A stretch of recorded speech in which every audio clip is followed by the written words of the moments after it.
सगळ्यांना नमस्कार। गेले काही दिवस म्हणजे 5 नोव्हेंबर पासून महाराष्ट्र गाजवणारा जो विषय आहे म्हणजे पुण्यातील अनधिकृत जमीन व्यवहार जो अमेडिया एंटरप्राइजेस LLP या कंपनीने केला त्याचे अनेक खुलासे मी येत्या काही दिवसात करणार आहे। आज त्याची सुरुवात मला या GR पासून करायची। हा GR आहे ती जी समिती नेमली गेली आहे या व्यवहाराची चौकशी करायला त्याच्यातल्या सदस्यांची।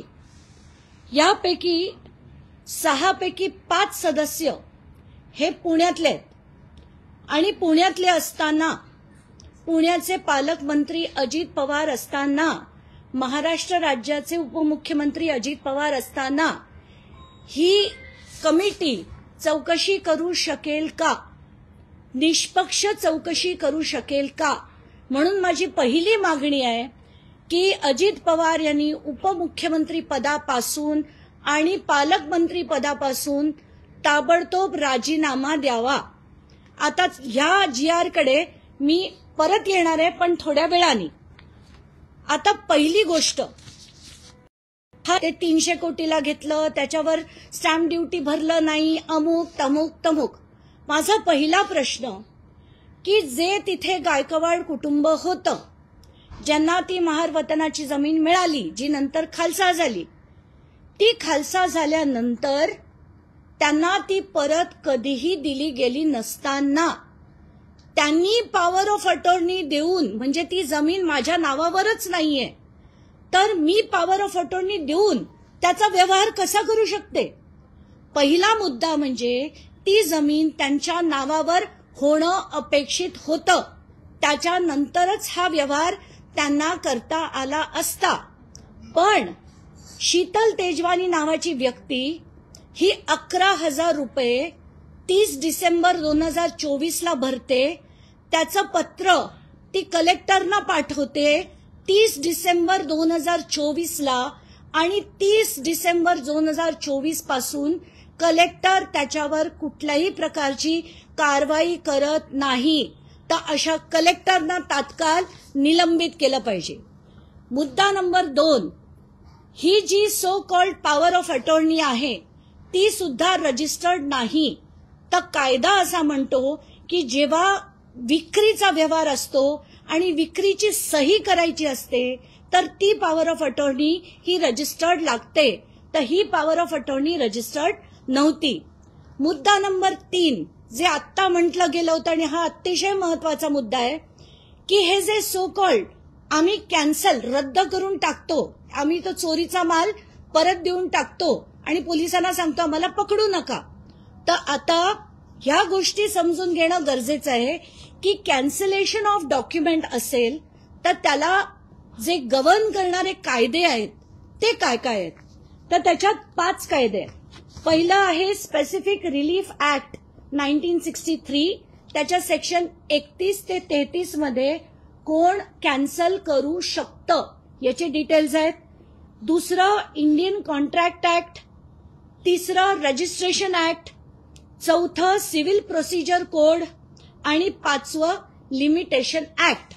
आता कुठलाही व्यवहार रद्द करताना कोण करू शकतं, जर मी जागेची मालक आहे आणि मी कोणाला विकली तर मी किंवा ते घेणारे हा व्यवहार रद्द करू शकतात। पण आताच्या घटनेला शीतल तेजवानी ही जागेची मालकही नाही, तिच्याकडे सही करण्याचे अधिकार नाहीयेत। ती जर पॉवर ऑफ अटॉर्नी सगळी वाचली तर तिला पॉवर ऑफ अटॉर्नी मध्ये त्या गायकवाड कुटुंबानी जे अधिकार दिलेत त्यात कुठले कुठले अधिकार आहेत तर वकील नेमण्याचे, गव्हर्नमेंट ऑफिसमध्ये प्रतिनिधित्व करण्याचे, इतर सगळे अधिकार, कोर्टात केसेस फाईल करण्याचे, डॉक्युमेंटेशन तयार करायचे अधिकार आहेत। पण गायकवाड कुटुंबाच्या वतीने खरेदी खतावर सही करण्याचे अधिकार शीतल तेजवानीला नाहीत, म्हणून एक तर ती करू शकत नाही। अमेडिया एंटरप्राइजेस कडनं जर लिहिलं गेलं तर एखादा व्यक्ती, आता कायदा काय म्हणतो मी कायद्याप्रमाणे वाचून दाखवते। हे जे पहिलं पत्र आहे ते सह दुय्यम निबंधक यांनी 7 तारखेला दिलेलं पत्र आहे. ते कोणाला आहे? प्रति अमेडिया एंटरप्राइजेस LLP तर्फे भागीदार श्री दिग्विजय अमरसिंह पाटील आपण सादर केलेल्या रद्द लेखाबाबत आज तारीख सोळा रोजी तुम्ही हा रद्द लेख शीर्षक दस्तावेज नोंदणीच्या उद्देशाने या कार्यालयात आणून दाखवला आहे. याबाबत पुढील प्रमाणे मग त्यांनी मुद्दा नंबर 1 आणि मुद्दा नंबर 2 लिहिला. त्याच्यात की तुम्ही इतके टक्के स्टॅम्प ड्युटी, इतके टक्के सेस, अमुक तमुक करून तुम्ही भरायला हवेत. मुद्दा नंबर 2 सुद्धा तसाच आहे. शेवटची ओळ म्हणते वरील मुद्दा नंबर 1 व 2 मधील बाबींची पूर्तता करून दस्त नोंदणीसाठी सादर करण्यात यावा, जेणेकरून पुढील कारवाई करणे शक्य होईल. तर या विद्वान निबंधकांना सांगणं आहे की हा रद्द ना पार्थ पवार करू शकतात, ना त्यांची अमेडिया कंपनी करू शकते, ना शीतल तेजवानी करू शकते. कारण हे रद्द करण्याचे अधिकार या दोन्ही मंडळींना नाही, कारण त्यांच्याकडे जमिनीचेच अधिकार मुळात नाहीयेत. तर ही जर रद्द करायची असेल तर त्याचं प्रोसिजर आहे आणि ते प्रोसिजर असं आहे की सरकारनी कोर्टात म्हणजे सिव्हिल कोर्टमध्ये हा दावा करून मगच हे प्रोसिजर रद्द करण्याचं ते करू शकतात. म्हणजे हे आता जे बातम्या चालल्यात ना 42 कोटी रुपये देऊन ते सगळा व्यवहार करण्यात येईल, तर 42 कोटी रुपये देऊन कोणीही हा व्यवहार ना शीतल तेजवानी करू शकते, ना अमेडिया करू शकते, ना अजित पवार करू शकतात, ना देवेंद्र फडणवीस करू शकतात. कायद्याने हा व्यवहार रद्द होता येणार नाही. आता त्याच्यातल्या काही बाबी मी मुद्दाम वाचून दाखवते. Who can sick cancellation? The aggrieved person, म्हणजे जसं मी म्हटलं माझी जमीन असेल तर मी विकत घेणारा असेल तर तो, किंवा आमचे लिगल एअर्स, किंवा गव्हर्नमेंट अथॉरिटीज जर ही पब्लिक प्रॉपर्टी असेल तर. आणि जसं मी म्हटलं ही खालसा झालेली जमीन आहे, तर हे फक्त रद्द करण्याचे अधिकार हे सरकारकडे आहेत. ते सुद्धा सिव्हिल कोर्ट मूव्ह केल्यानंतरच त्यांना करता येण्यासारखे आहेत. आता सेक्शन पहिलं मी स्पेसिफिक रिलीफ ऍक्ट तुम्हाला वाचून दाखवते. त्यात सरळ सरळ असं लिहिलंय की फ्रॉड करणाऱ्या अधिकाऱ्यांना हे करण्याचे अधिकार मुळात नाहीच आहेत. तर आता जर अमेडिया कंपनीने हा सरळ सरळ जो फ्रॉड केलेला आहे, त्यांनी जर दस्तावेज कॅन्सलेशनचे म्हणजे रद्द करण्यासाठी मागणी केली असेल तर त्यांना तो हक्क नाही, असं स्पेसिफिक परफॉर्मन्स ऍक्ट मध्ये सेक्शन 31 पासून सगळं लिहिलेलं आहे. त्याच्यातल्या पहिल्या सेक्शन मध्ये म्हणजे सेक्शन नंबर 16. आता हे जे मी बोलतेय ते सगळं माध्यमांकडे PDF मध्ये मी देणार आहे, ते तुम्ही तुमच्या चॅनलवर दाखवा. तर पहिला अधिकार, personal bar to relief specific performance of contract can not be enforced in favour of a person. जर त्यांनी विलफुल फ्रॉड केला असेल अशा व्यक्तीला कॅन्सलेशनचा अधिकार नाही. दुसरं, हे कोण करू शकतं? तर याच्यात मुद्दा नंबर 32 मध्ये सरळ लिहिलेलं आहे की a court in its discretion if so adjust and order only then can it be cancelled. आता मुद्दा नंबर 2, रजिस्ट्रेशन ऍक्ट काय म्हणतं? तर जसं मी कालपासून म्हणत होते की रजिस्ट्रेशन ऍक्ट मध्ये 2 गोष्टी आहेत, सेक्शन नंबर 81 आणि सेक्शन नंबर 82. तर याच्यातलं सेक्शन नंबर 81 काय म्हणतं की जे अधिकारी जसं ते येवले आहेत त्यांनी जर चुकीच्या गोष्टी केल्या असतील, ते अधिकारी फ्रॉड करत असतील आणि त्यांना माहिती असून सुद्धा जर त्यांनी फ्रॉड केला असेल तर सेक्शन 81 खाली पेनल्टीज त्यांना काय काय लागतील याचे डिटेल्स दिलेले आहेत. He shall be punishable with imprisonment for a term which may extend to 7 years or with fine or with both. आणि आता महत्वाचा section 82, penalty for making false statement, delivering false copy or translation, false personation or abetment. म्हणजे काय की जर मी खोटा व्यक्ती उभा केला, म्हणजे ज्याचं नाव आता समजा पार्थ अजित पवारच्या ऐवजी दुसरा पार्थ पवार उभा केला किंवा दुसरा दिग्विजय पाटील उभा केला, तर अशा खोट्या व्यक्तींना जर उभं केलं गेलं तर त्याच्यावर त्यांना शिक्षा होऊ शकते, जी 7 वर्ष किंवा त्यांच्यावर फाईन किंवा दोन्ही हे त्यांना होऊ शकते नाही, ही होते. आता ह्याच्यात तिसरी गोष्ट, सेक्शन 83 म्हणतं की offences punishable under this act shall be tribal by court or officer exercising power not less than those of a magistrate. आता सगळ्यात दुसरा गंभीर विषय म्हणजे जो FIR, ज्याच्यात अमेडिया एंटरप्राइजेसचं नाव नाही, पार्थ अजित पवारचं नाव नाही, आणि असं सांगितलं की आम्हाला माहित नव्हतं. बावनकुळे तर येऊन म्हणतात की आम्हाला वाटलं ते ज्यांनी सही केली त्यांनी सही केली म्हणून त्यांच्या नावावर FIR केली. तर आता कायदा काय म्हणतो त्याच्याकडे आपण येऊया. तर अमेडिया एंटरप्राइजेस ही एक लिमिटेड लायबिलिटी पार्टनरशिप आहे. तर लिमिटेड लायबिलिटी पार्टनरशिप जेव्हा असते तेव्हा त्याचे जे कायदे आहेत ते लिमिटेड लायबिलिटी पार्टनरशिप ऍक्ट 2008 हे त्याचे कायदे आहेत.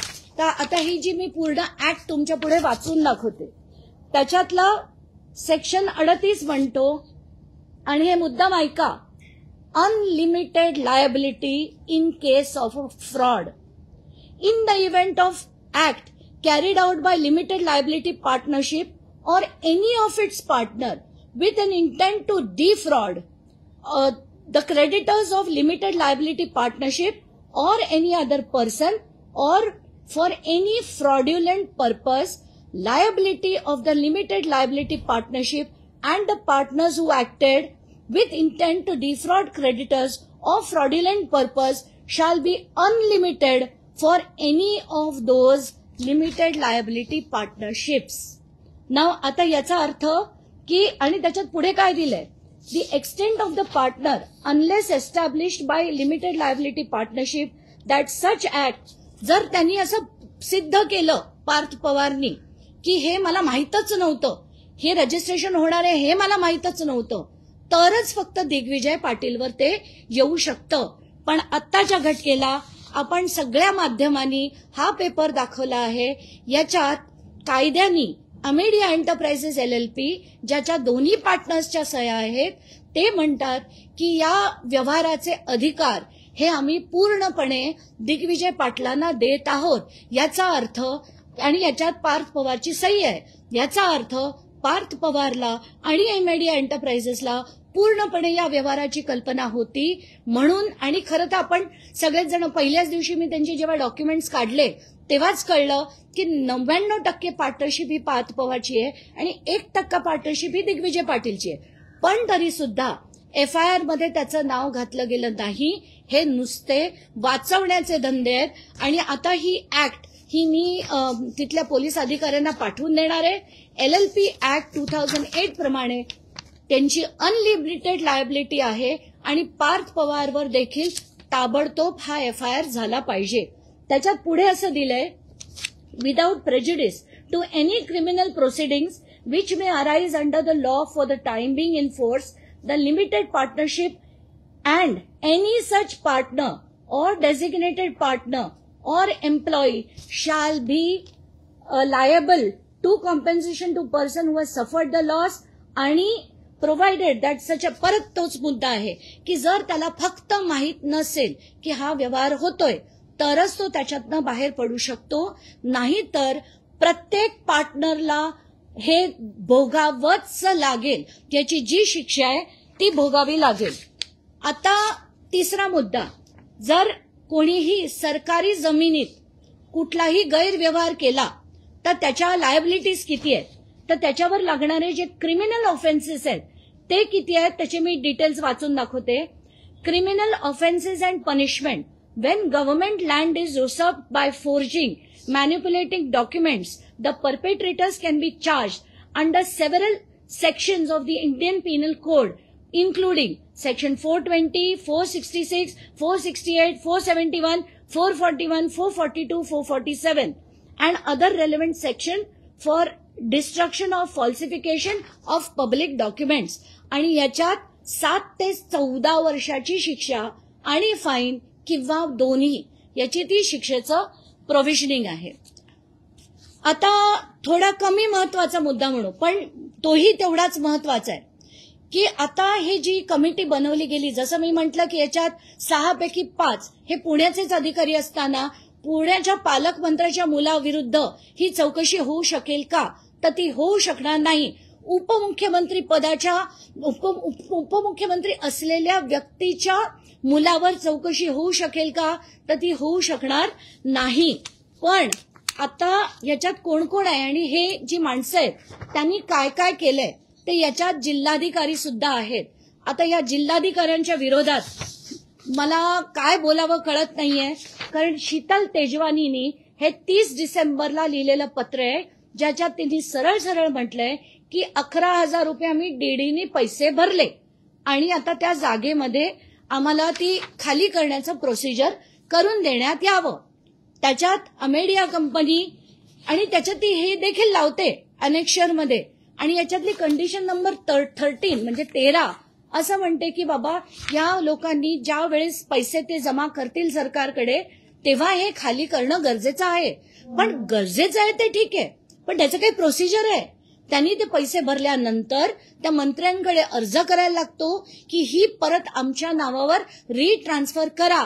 त्यांचं नाव सातबाऱ्यावर लागलं, त्यांचं नाव प्रॉपर्टी कार्डवर लागल्यानंतर इतर हक्क म्हणून नाही, पहिलं नाव लागल्यानंतरच ते कुठलाही व्यवहार करू शकतात. पण हे चुकीचं जसं मी म्हटलं पॉवर ऑफ अटॉर्नी देऊन हा जो सगळा व्यवहार झालाय हे ॲब्सोल्यूट फ्रॉड आहे. त्याच्यात दुसरं तिसरं काही नावच म्हणताच येत नाही.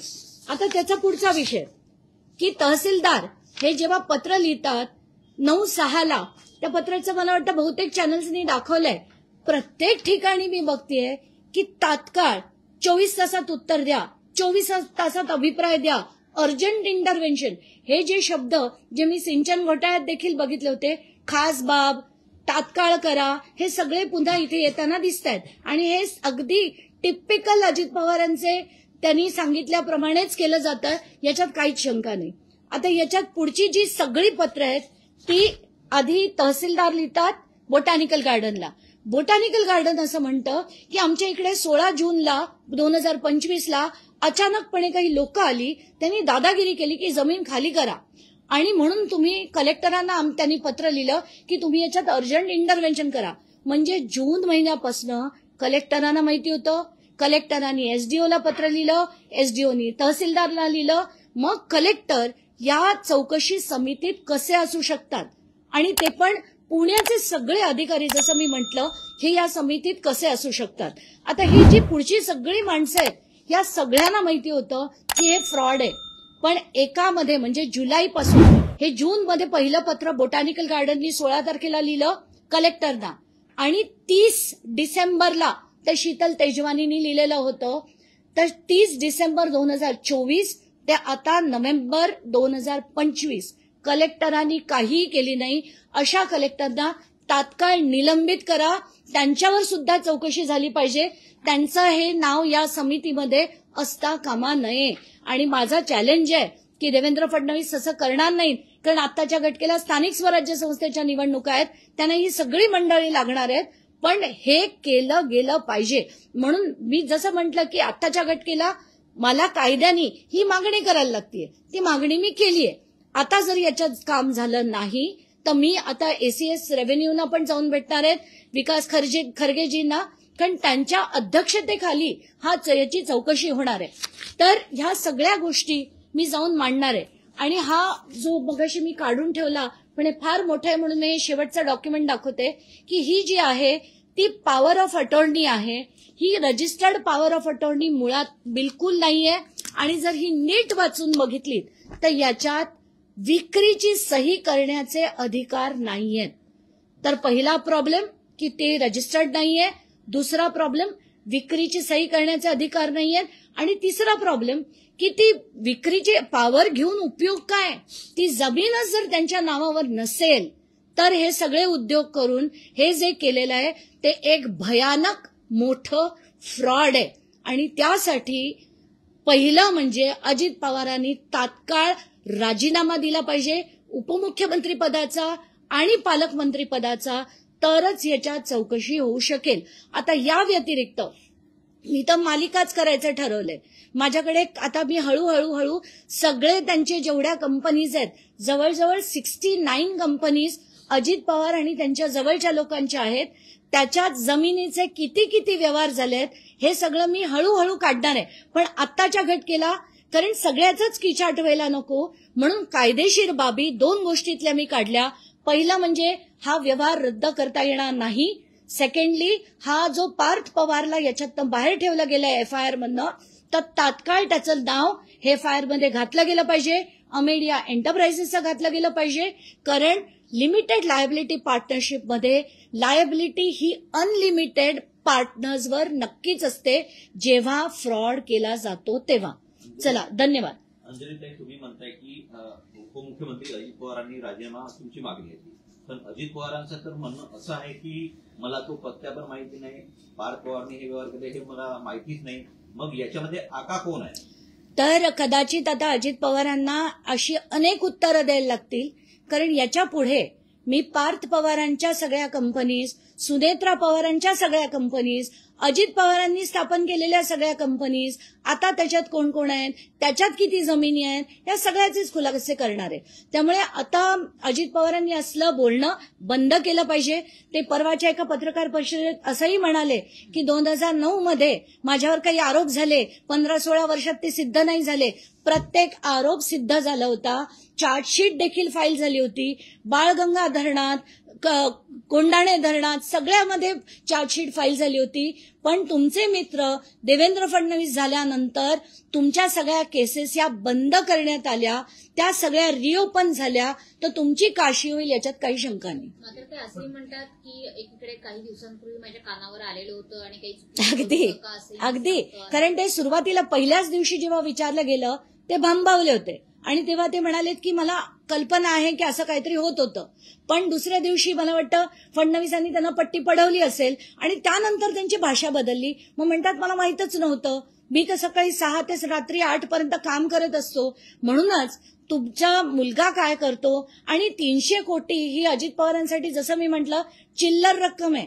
कारण जो 72,000 कोटीचा स्कॅम पचवतो त्यांच्यासाठी 300 कोटी ही चिल्लर रक्कम आहे. ते असंही म्हणाले होते की मुलं जेव्हा मोठी होतात ते त्यांचे व्यवसाय करतात, आपल्याला त्यातलं काही माहिती नसतं असंही ते म्हणाले होते. हे पटतं कसं पटेल सांगा ना. कारण त्याच्यात ते असंही म्हणाले की तज्ज्ञांकडनं घ्यायला हवं, आपण तज्ज्ञांना विचारून अमुक व्यवहार करायला हवे. मुलं मोठी झाली तरी त्यांनी तज्ज्ञांचं रेकमेंडेशन घ्यायला हवं असं देखील ते म्हणाले.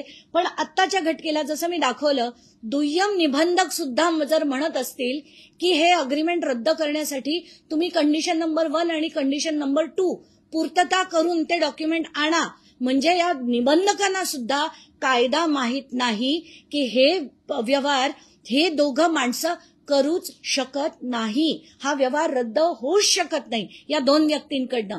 हा जर रद्द करायचा झाला तर सरकारला सिव्हिल कोर्टात दाद मागायला पाहिजे आणि सिव्हिल कोर्टच्या ऑर्डरनीच हा व्यवहार रद्द होऊ शकतो. काही अजित पवार हे दलित विरोधी असं तुम्हाला या एकंदरीत सगळ्या प्रकरणावरून वाटतं का? कारण यापूर्वी सुद्धा जेव्हा काँग्रेसच्या सरकारमध्ये दादा मुख्यमंत्री होते, चंद्रकांत नांडोळेंसोबत त्यांचा निधी वाटपावर वाद झाला होता. आता सामाजिक न्याय विभागाचा निधी सुद्धा त्यांनी वळवलेला आहे. महारत्नाची जमीन हडपण्याचा हा प्रयत्न आहे, कसं पाहताय? मला असं वाटतं की जो माणूस स्कॅमवर स्कॅम करतो आणि तरी पण बिनधास्तपणे म्हणतो, म्हणजे त्यांनी सिंचन घोटाळा अख्ख्या महाराष्ट्राने त्याचा कीस फाडलेला बघितला, महाराष्ट्र स्टेट कोऑपरेटिव्ह बँकचा घोटाळा बघितला, सगळे साखर कारखाने कसे सगळे घशात घातले 5-5, 6-6 ते सगळे बघितले, जरांदेशवरवर ईडीची इन्क्वायरी चालली होती ती बघितली.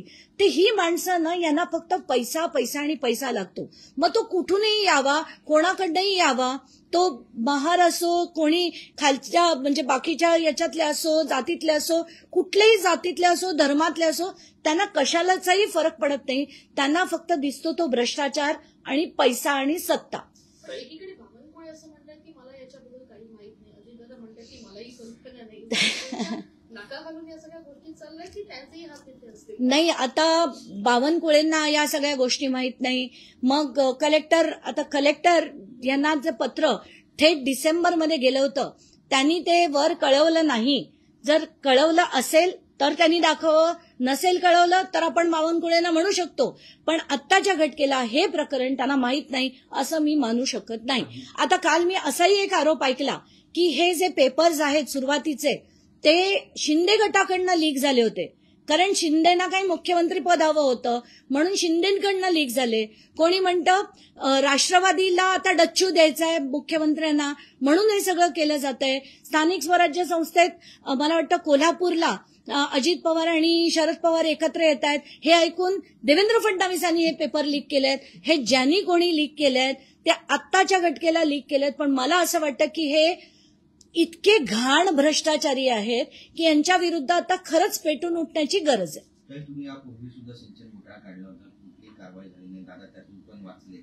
मला वाटतं या प्रकरणामध्ये दादांवर कारवाई होईल. मला दादा हा शब्द त्यांच्यासाठी वापरावा असा बिलकुल वाटत नाही. माझ्यासाठी ते अजित पवार आहेत, ते माझ्या राज्याचे उपमुख्यमंत्री आहेत आणि मी त्यांना अजित पवार याच नावाने संबोधणार. त्यांना मी कधी त्यांचा अनादर शब्दाने करणार नाही, पण आदर देण्याच्या पात्रतेचे ते नाही. निवडणुका जवळ आल्या की अशा प्रकारचे घोटाळे बाहेर येतात कारवाई होईल असं वाटतं तुम्हाला? मला आताच्या घटकेला ते जेव्हा म्हणाले पत्रकार परिषदेत की निवडणुका तोंडावर आल्यावर आरोप होतात आणि आता आणि आरोप होतील, तर त्यांना कदाचित कल्पना असेल की कारण मी तेव्हा अमेरिकेला होते, अमेरिकेहून मी सोमवारी येणार होते, आल्यानंतर मी हे लावून धरेन हे देखील त्यांना कदाचित माहिती असेल. म्हणून त्यांनी आधीच डिफेन्समध्ये म्हणून टाकलं की आता अशी आणि अनेक येणार आहेत. पण ती निवडणूक असो नसो, कधी सिंचन घोटाळा जेव्हा काढला तेव्हा 2012 काढला तेव्हा कुठलीही निवडणूक नव्हती. तर त्याच्यानंतरची जेव्हा जेव्हा आम्ही लढे दिले तेव्हा कुठल्याही निवडणुका नव्हत्या. तर हे सगळं म्हणणं ते लोकांच्या डोळ्यात धूळपेके दुसरं काही नाही. चला धन्यवाद, थँक्यू.